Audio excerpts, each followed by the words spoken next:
You want to know why you're not where you want to be, why your goals collect dust, why you constantly feel stuck, frustrated, and, frankly, like a victim.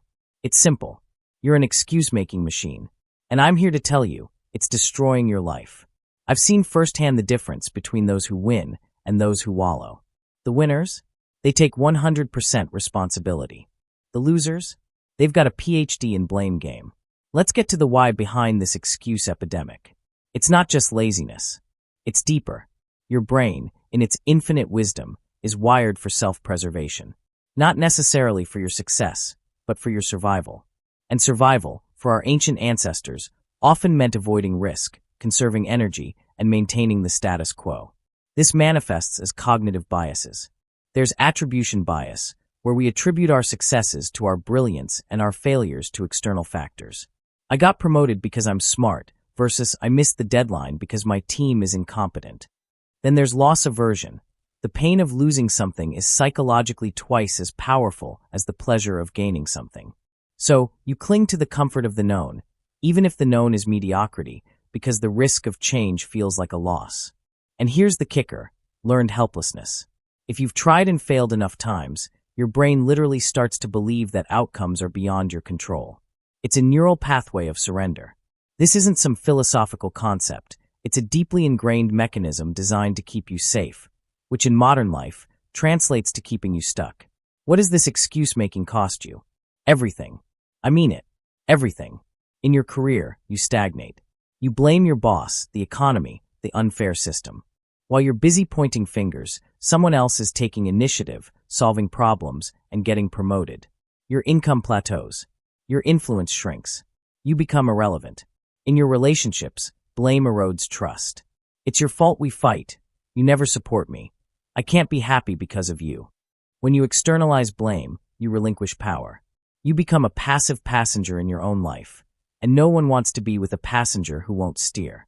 And your personal growth? Non-existent. How can you learn, adapt, or evolve when every setback is someone else's responsibility? You stay trapped in a loop of repetition, making the same mistakes, feeling the same frustrations, because you refuse to own your part in the equation. This isn't just about small failures. This is about a life unlived, a potential unrealized. It's a slow, painful death by 1,000 excuses. So, how do we break this insidious cycle? It's not complex. It's not easy. It's a zero-tolerance policy for excuses. This isn't a hack. This is a fundamental shift in your operating system. The moment you hear an excuse forming in your mind, "I'm too tired. It's too hard. They won't understand," you shut it down. Instantly. Ruthlessly. This is about interrupting that ingrained neural pathway of learned helplessness and rewiring your brain for agency. Why does this work? Because it forces you to acknowledge your power. It snaps you out of the victim mentality. It demands that you ask, if this is 100% my responsibility, what's my next move? It forces problem solving instead of problem perpetuating. It creates a micro-moment of choice where, instead of defaulting to blame, you default to action. This isn't theory, it's practice. Here's how you integrate this. Catch the excuse, destroy the excuse. When you feel that familiar internal narrative of blame or rationalization start, shut it down. Literally, say stop in your head. Recognize it for what it is, a self-sabotaging thought. The 100% responsibility question. Immediately follow with this question.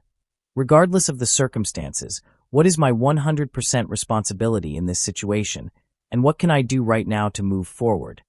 This isn't about blaming yourself for things outside your control. It's about finding your leverage point within those circumstances.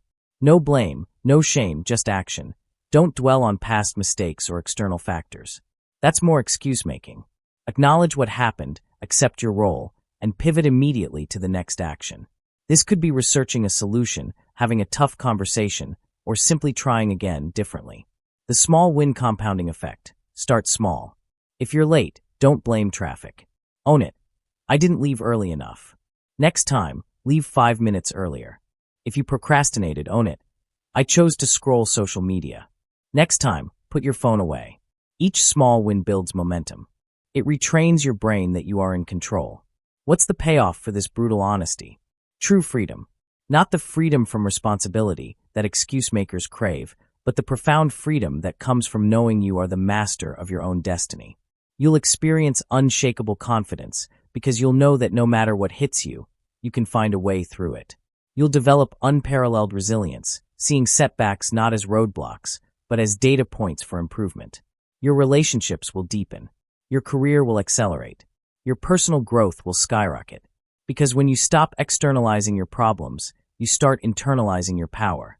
You stop being a victim of circumstance and become the architect of your life. This isn't about being perfect. It's about being powerful. It's about taking the reins and driving your life where you want it to go, not where excuses drag it. So, here's your immediate, non-negotiable action. For the next 24 hours, implement the zero-tolerance policy. Every time an excuse, big or small, forms in your mind, shut it down. Immediately ask yourself, what is my 100% responsibility, and what is my next action? Don't say you'll try. Don't say it's hard. Don't say you're different. Just do it. Prove others wrong, or better yet, prove yourself right. The only thing standing between you and the life you claim to want isn't your circumstances. It's your excuses. And I'm here to watch you crush them. Want more insights on personal growth? Hit that subscribe button, turn on notifications, and let's keep learning together. See you in the next video.